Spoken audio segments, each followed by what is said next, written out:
Hello friends, कैसे हैं सब लोग। तो फ्रेंड्स, जैसा कि आप लोगों को पता है कि जो ट्रिपल सी का एग्जाम होना है सितंबर में, उसके लिए जो एप्लीकेशन फॉर्म है ऑनलाइन वो स्टार्ट हो चुके हैं। आप लोग नीलेट की साइट पे जाके उसको फिल कर सकते हैं। कैसे रजिस्ट्रेशन करना है, कैसे स्टेप बाय स्टेप सारी चीज़ों को करना है, वो हम लोग इस वीडियो में डिस्कस करने वाले हैं।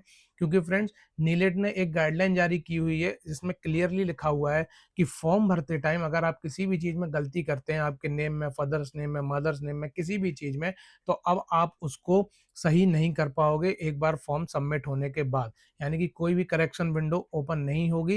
इसलिए इस फॉर्म को कंप्लीटली हमें अच्छी तरीके से भरना है ताकि हमारा फॉर्म रिजेक्ट ना हो, इनवैलिड ना हो और हम सितंबर का एग्जाम दे सकें। ठीक है, तो चलिए वीडियो को एंड तक जरूर देखिएगा। तो चलते हैं हम लोग नीलेट की साइट पे। तो फ्रेंड्स, ये नीलेट की साइट है, इसका लिंक आपको टेलीग्राम चैनल पर मिल जाएगा। हमारे टेलीग्राम चैनल पर जो हम लिंक प्रोवाइड करेंगे उस पर आप क्लिक करोगे तो डायरेक्टली इस वेबसाइट पर आप आ जाओगे। और आपको जो टेलीग्राम चैनल का लिंक है वो आपको डिस्क्रिप्शन में मिल जाएगा। तो जैसे ही आप इस पे आओगे, आपको इस डिक्लेरेशन के चेक बॉक्स पे चेक करना है and then I agree and proceed पे क्लिक कर देना है। जैसे ही आप आई एग्री एंड प्रोसीड पे क्लिक करोगे तो इस तरीके से आपके पास एग्जामिनेशन एप्लीकेशन फॉर्म ओपन हो जाएगा। अब फ्रेंड्स, एप्लीकेशन फॉर्म भरने से पहले कुछ बातों का ध्यान जरूर रखिएगा। तो सबसे पहले हम लोग इसकी गाइडलाइन देखते हैं।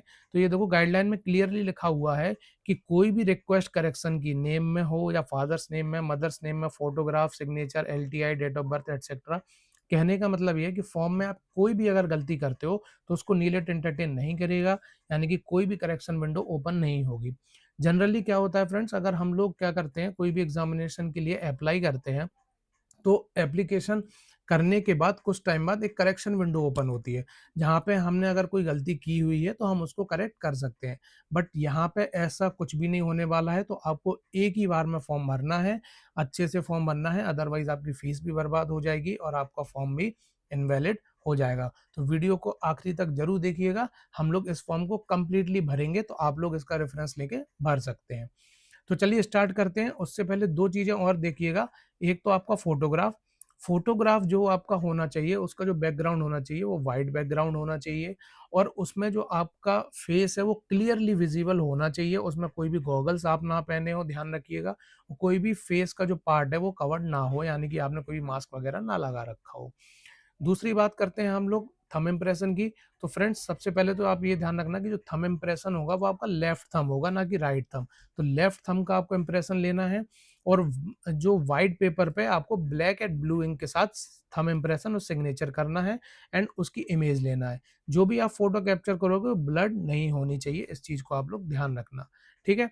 अब दूसरी चीज, एक चीज और याद रखिएगा, जब भी हम कोई भी फोटो क्लिक करते हैं तो या मोबाइल फ़ोन से क्लिक करते हैं या किसी भी कैमरा से कैप्चर करते हैं, तो उसका जो साइज़ है उसमें थोड़ा-सा प्रॉब्लम क्रिएट होता है, वो कम ज़्यादा हो जाता है, जिसकी वजह से फॉर्म पे अपलोड नहीं हो पाता। क्योंकि फॉर्म कहता है कि जो भी फ़ोटोग्राफ है उसका साइज़ होना चाहिए 5 से 50 केबी के बीच में। और जो भी थंब का और सिग्नेचर का फ़ोटो है वो हमारा 5 केबी टू 20 केबी के बीच में होना चाहिए। तो अब आप लोग कैसे करोगे, अगर आपका फ़ोटो का साइज़ ऊपर-नीचे होता है तो आप सिंपली एक काम करिएगा, गूगल पर जाइएगा और यहाँ पे सिंपली लिखिएगा रिड्यूस इमेज साइज़ ऑनलाइन। जो पहली लिंक आएगी उस पर क्लिक कर देना एंड देन आपके पास ये ओपन हो जाएगा। आपको सिलेक्ट इमेज पे क्लिक करके आप इमेज सिलेक्ट कर लेना। उसका साइज़ अकॉर्डिंगली 5 टू 30 और 5 टू 50 केबी के बीच में रख देना। अगर फोटोग्राफ है तो 5 टू 50 और अगर आपका सिग्नेचर या थंब इम्प्रेशन है तो 5 टू 20। उसके बाद डाउनलोड करके आप लोग फिर उसको अपलोड कर पाओगे इस एग्जामिनेशन फॉर्म में। तो चलिए, ये चीज़ों को आप पहले कर लेना एग्जामिनेशन फॉर्म भरने से पहले। अब हम लोग एग्जामिनेशन फॉर्म पे चलते हैं। तो अगर आपके पास नीलेट का कोई भी रेफरेंस नंबर है या किसी एक्सटेंशन सेंटर से नंबर है तो आपको येस पे क्लिक करना है। और यहाँ पे आपको अपना रेफरेंस नंबर डाल के सर्च कर लेना है। और यहाँ पे सिलेक्ट करना है कि आपने पहले कभी ट्रिपल सी एग्जामिनेशन के अप्लाई किया हुआ है या नहीं। तो येस और नो सिलेक्ट कर लेना है। अभी हमारे पास कोई भी रेफरेंस नंबर नहीं है तो हम लोग नो पे सिलेक्ट कर लेते हैं। उसके बाद आप देखोगे, दूसरा आपको यही भरना है कि आपने पहले ट्रिपल सी एग्जामिनेशन फॉर्म भरा हुआ है या नहीं भरा हुआ है। तो आपको अगर भरा हुआ है तो यस कर देना है, अगर नहीं भरा हुआ है तो नो कर देना है। अगर आप यस करते हो तो आपको अपना जो प्रीवियस रोल नंबर है वो डालना पड़ेगा, उससे सर्च करना पड़ेगा। ठीक है, अभी नो कर देते हैं क्योंकि हमने कोई भी हमारे पास हमने अप्लाई नहीं किया हुआ है। ठीक है। चलिए, अब आपको डालना है एप्लीकेंट का फुल नेम। तो सबसे पहले आपको मिस्टर मिस सेलेक्ट करना होगा। तो मिस्टर सेलेक्ट कर लेना है यहाँ से।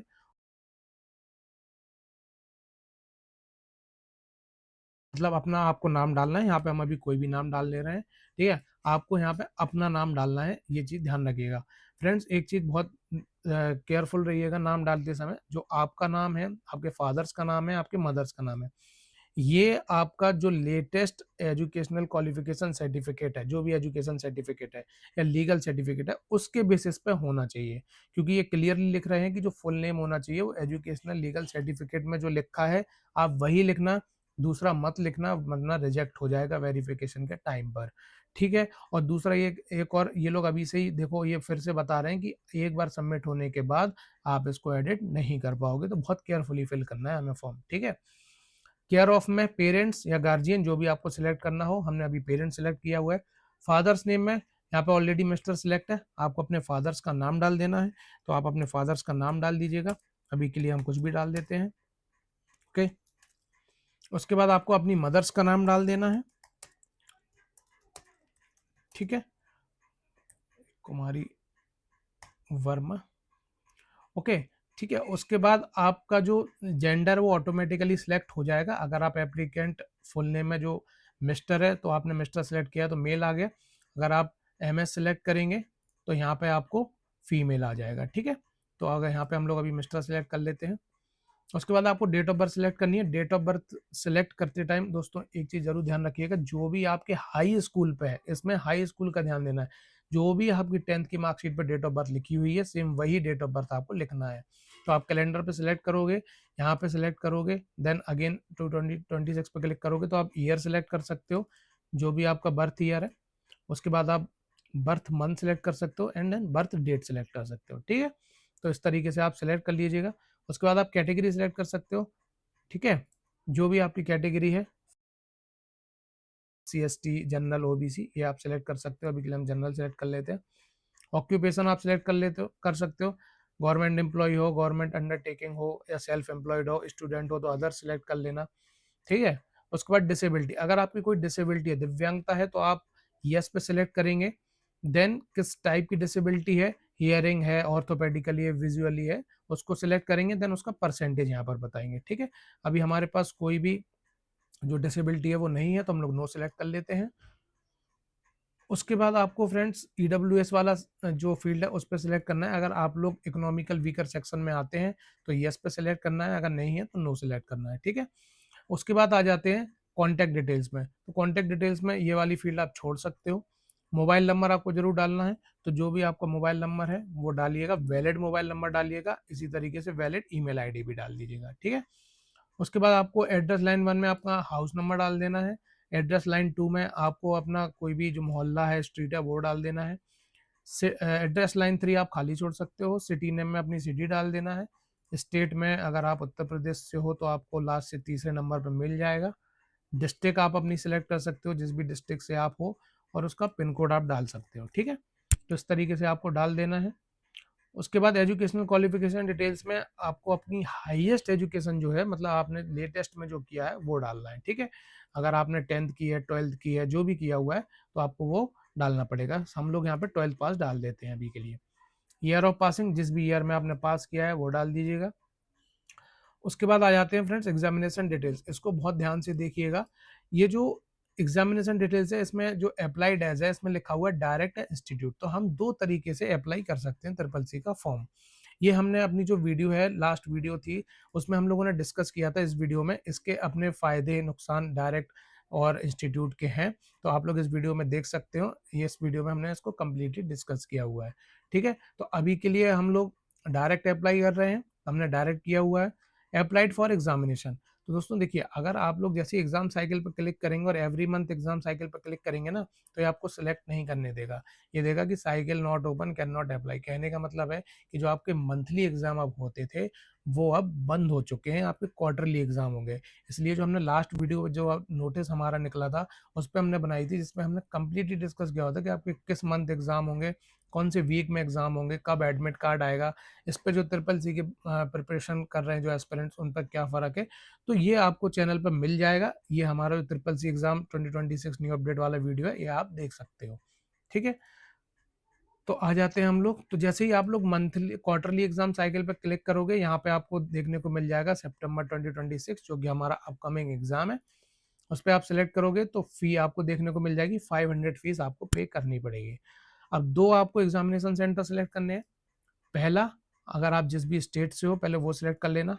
उत्तर प्रदेश में आपको कौन-सी लोकेशन मतलब सिटी, डिस्ट्रिक्ट जो भी आपके यहाँ पे मेंशन हो वो कर लीजिएगा। लोकेशन 2 आप सिलेक्ट कर सकते हो, ठीक है? अगर आपने पहला उत्तर प्रदेश सिलेक्ट किया है तो दूसरा भी आपको सेम स्टेट ही सिलेक्ट करना पड़ेगा। डिस्ट्रिक्ट, सिटी आप दूसरी सिलेक्ट कर सकते हो, ठीक है? उसके बाद फ्रेंड्स अपार आईडी, ये बहुत इंपॉर्टेंट है। अपार आईडी अगर आपके पास है तो ठीक है, अगर नहीं है तो आप ये क्लिक हियर टू जनरेट अपार आईडीज पे क्लिक करके आप अपार आईडी जनरेट कर सकते हो। अगर आप लोगों को अपार आईडी जनरेट करने में कोई प्रॉब्लम आती है, आपको नहीं समझ में आता है, तो कमेंट सेक्शन में मुझे जरूर बताइएगा। एक वीडियो हम अपार आईडी कैसे जनरेट करते हैं उस पर भी डिटेल वीडियो बना देंगे ताकि आप उसको सही से जनरेट कर पाओ। बट गलत फॉर्म मत भरिएगा फ्रेंड्स, मैं अगेन एंड अगेन कह रहा हूँ, क्योंकि आपका फॉर्म रिजेक्ट हो जाएगा, ठीक है? और आपको कोई भी करेक्शन विंडो ओपन नहीं होगी इसलिए। उसके बाद आ जाते हैं हम लोग यहाँ पे, आपको अपर आईडी अगर जनरेटेड है तो ठीक है, नहीं है तो जनरेट कर लीजिए एंड देन यहाँ पे एंटर कर दीजिए। उसके बाद प्रोवाइडर कंसेंट प्रेजेंट आपका ट्रू रहेगा ऑलरेडी। कंसेंट रिलेशन में आप सेल्फ हो ऑलरेडी। प्रोवाइडर नेम में आपका नेम आ जाएगा, ये जो आपने ऊपर डाला हुआ है वहीं से ले लेगा। ऑथेंटिकेशन मोड आपका खुद का सेल्फ आ जाएगा। जो अपार आईडी आपने ऊपर एंटर की हुई है सेम अपार आईडी यहाँ पर आपको देखने को मिल जाएगी। कंसेंट डेट में ऑटोमेटिकली जिस डेट को आप फॉर्म भर रहे होगे वो डेट देखने को मिलेगी। टाइम, जिस टाइम पे आप भर रहे हो वो टाइम देखने को मिलेगा। उसके बाद आपका जो प्लेस है, यानी कि जिस भी सिटी में आप हो अभी प्रेजेंट जहाँ से फॉर्म भर रहे हो तो वो डाल दीजिएगा। आपको कोई भी फुल एड्रेस डालने की ज़रूरत नहीं है, ठीक है? अभी के लिए मैंने जैसे आगरा डाल दिया हुआ है, ठीक है? फिर आपका यहाँ पे नेम आ जाएगा, तो इस जो कंसेंट है इसको चेक बॉक्स को चेक कर देना है। अब फ्रेंड्स आपको क्या करना है, फोटो अपलोड करनी है, तो चूज फाइल पे क्लिक करके आप अपनी फोटो अपलोड कर सकते हो। जैसे ही वो अपलोड हो जाएगी तो यहाँ पे विजिबल हो जाएगी।